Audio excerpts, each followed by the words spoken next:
bah moi j'ai pas envie de trop courir, donc je mets un deuxième chasseur avec moi. Comme ça on combine. Voilà. Tu es le chasseur, viens avec moi. Donc on est deux chasseurs. Comme ça on peut commencer à passer, toucher, casser. Voilà. Hop. Voilà, et après, bah, hop, hop, et un peu la main. Maintenant, attention. Même chose, même travail. Et s'il y en a un qui est touché, c'est calme. Voilà. Attention, pas le droit de lâcher. Là-dessus, je vais peut-être aider, là. Là, c'est. Voilà. Allez, allez, c'est bon. Là, c'est. Attention, là. Hein, c'est de partir sur quelque chose de très simple, hein, et de commencer à délirer, hein, à trouver des petites solutions pour progresser tranquillement sur votre séance. Voilà. Hein, donc on finit avec ça, d'accord? Donc une saisie, manche revers, à droite, et après on peut s'amuser à une saisie. Alors là c'est beaucoup plus compliqué, c'est pas forcément sur la même séance. Hein. Je tiens à signaler, sur une saison, vous êtes à peu près à 37 semaines avec les vacances, etc. Donc une année c'est de judo, grosso modo c'est 37 séances. Donc 37, si c'est 1 heure par semaine, bah, ça fait 37 heures. Le gamin, c'est 37 heures, c'est pas énorme. Moi, honnêtement, quand je vois ça, ça me gêne. Hein. Vraiment, ça me gêne.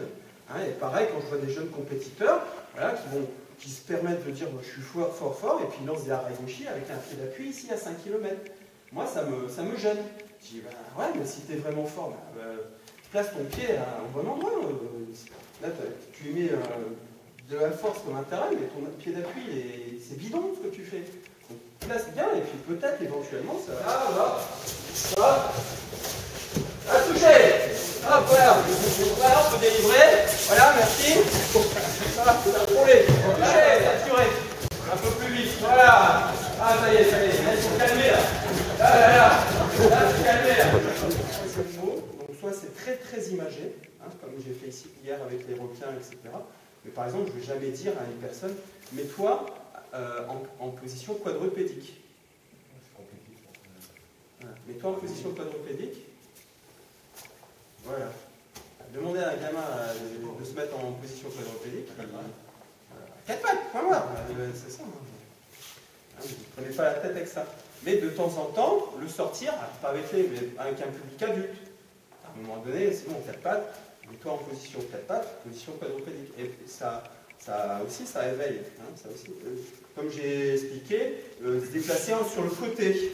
Je me déplace sur le côté, et derrière ça, je veux dire, tu te déplaces sur le côté, tu te déplaces sur ta gauche et sur ta droite. Et après, au fur et à mesure, s'ils l'ont entendu ce mot-là, etc., comme verbalisé, comme je vous ai dit, tirer, pousser, tourner, c'est des mots simples. Et c'est une cata pendant les séances. C'est une cata. Parce que il faut prendre en conscience, au jour d'aujourd'hui, l'enfant ne va pas réagir comme la prairie. Donc venez par ici, voilà. Hop, ici, la prairie, et ici c'est la forêt. Donc, allez, à 4 pattes. À 4 pattes. Et donc là, hein, tranquillement. Alors ça c'est un petit détail. J'ai encore eu des échos de ça dans divers clubs. Donc souvent c'est classique, hein, 4 pattes, traverser, donc avancer, reculer, etc. Et n'oubliez pas, maintenant avec ces tapis qui sont très jolis et puis au niveau hygiène très bien, mais quand vous vous déplacez à 4 pattes rapidement, qu'est-ce qui se passe? Ça brûle. Et du coup on a un bon stock de pansements, etc., etc. Et ça c'est un petit détail qui a son importance. C'est-à-dire que pour éviter d'exploiter sa trousse à pharmacie, d'accord, c'est de dire, tiens, vous êtes tous à 4 pattes, mais levez les pieds, n'oubliez pas de lever les pieds un petit peu, d'accord? Parce que souvent on se fait avoir, moi je me suis fait avoir les X